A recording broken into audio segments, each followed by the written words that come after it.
Good morning, Mrs. Pestonjee. Great Morning. honor to have you on our program, The Business Detective. Can I begin by asking you how you began your journey and why you got into business? All right. Let me tell you, I started my business when Sri Lanka was a closed economy. There was nothing like what you see now, the appliances that help you to get your work done faster. I was a young housewife with 3 young children and no time for myself because washing had to be done by hand, polishing had to be done by hand, everything had to be done by hand. And there was no time for leisure or sitting back and as you know, when you have 3 small children, 1.5 years apart, it's very difficult throughout the day. So I looked around and I thought, other Sri Lankan housewives also going through this same thing that I have every day, the same old thing, washing clothes, cooking, doing everything that a housewife has to do. So I thought I must do something better for the Sri Lankan housewives. So I looked around and started purchasing goods from Sri Lankans who came from abroad, who brought appliances. Then I also had another source, the embassies. The embassies had their yearly electrical items up for sale at auctions. So I used to go and purchase about 20 washing machines and keep about 2 for spare parts because I put it in my little shop at Colombo 4. And I gave my customers a guarantee also because I felt that if I had taken their good money, I should be there if there's anything, if there were repairs to be undertaken, that we should do that. So that's how I started. And the business was all right and I was getting along fine. But then the open economy came in. And with the open economy, it was quite a different business. And I knew if I didn't import and get the popular British brands, the British brands are the ones like Hoover, Belling, Electrolux. They were the ones that was popular with our Sri Lankans. So I knew if I didn't import those brands, I would be in trouble and I would have to close down my business. So I started writing to the various agents. The agencies were held by big companies, British companies, and they were not willing to export to me. But I kept on writing because I'm a very persistent person. I kept on writing, and the first agent who came down was Electrolux. He came and he saw me. I invited him and I said, just see the business I'm carrying out. It's a small business and you can see what I'm doing. So I took him to my little shop in Colombo 4. And also I took him to my home where I had my service, which was in the garage in my home. So he looked around, smiled, he went back and he said, all right, I'll give you the Electrolux agency. So that was my first international agency. And after that, I followed, all the others followed, Belling, Hoover, Pyrex, Corning, all the British brands I was able to secure and market it.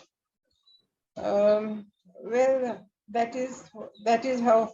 Is there anything else? Yeah. So how did you get hold of the Korean brands? Korean brands. Actually, my son Tito he's an engineer, and he was on the ship, and he told me, "Mom, just go over to Korea and see because they are coming up in home appliances." So I went over to it was Gold Star. The Korean brand was Gold Star at that time. And they had at their office in the Hilton Hotel. So I went over there and I said that I would like to import your items and would you export it to me? So they said, not under Gold Star. We can give it to you in another brand. I said, no, I don't want it under any other brand than Gold Star because I don't want to market, I want a brand. So he said, all right, you try. I will give you only the refrigerators. I said, all right. So we got the Gold Star agency and we marketed it well. And that's how I got the agency. But a few years later, I think their chairman thought that they have to get the Gold Star and make it LG.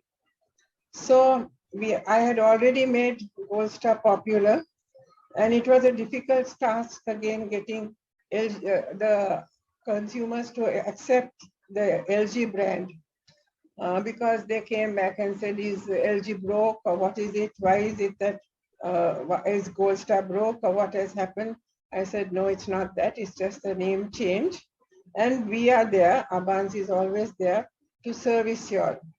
So actually people at the start, Sri Lankans were not happy buying Korean because they used to say Korea and they were not, so they used to come to my main showroom, look around and ask me whether I didn't have the other goods, the other brands.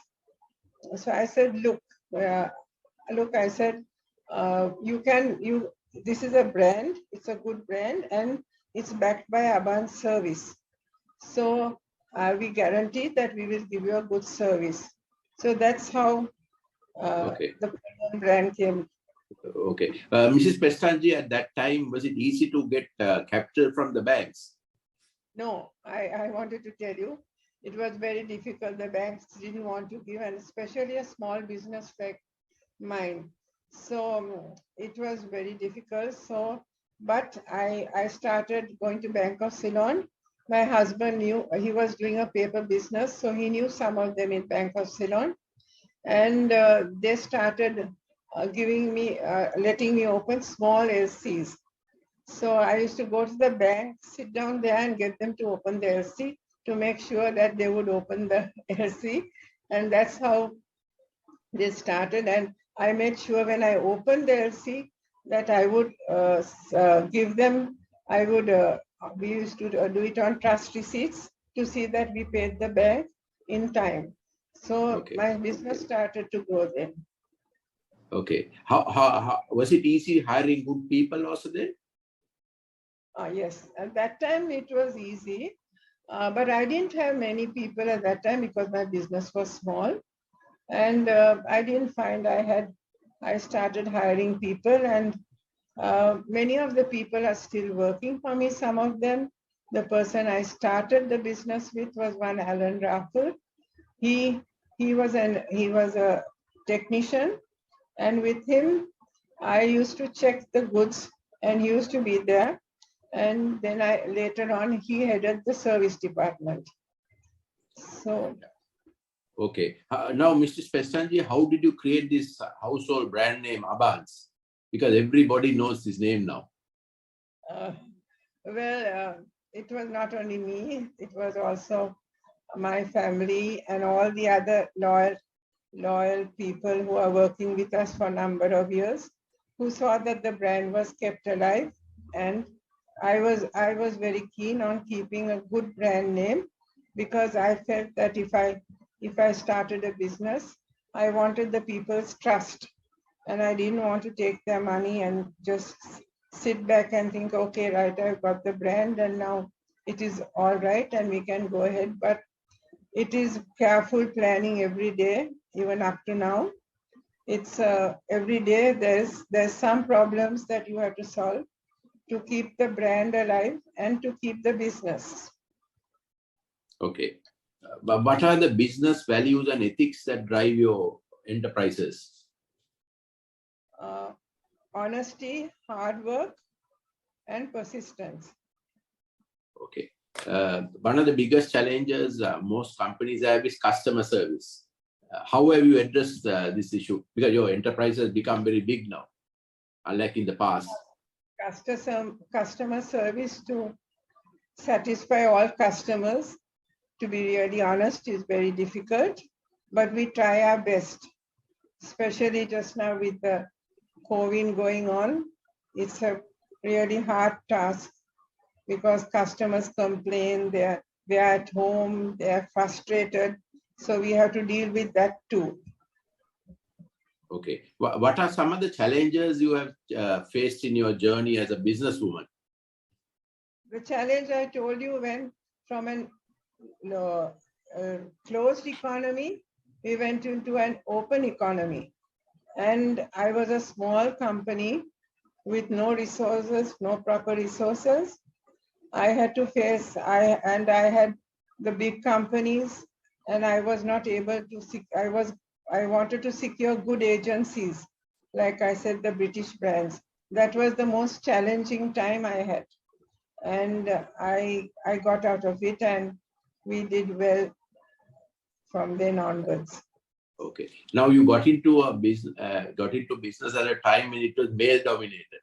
How was the acceptance and all that at that time?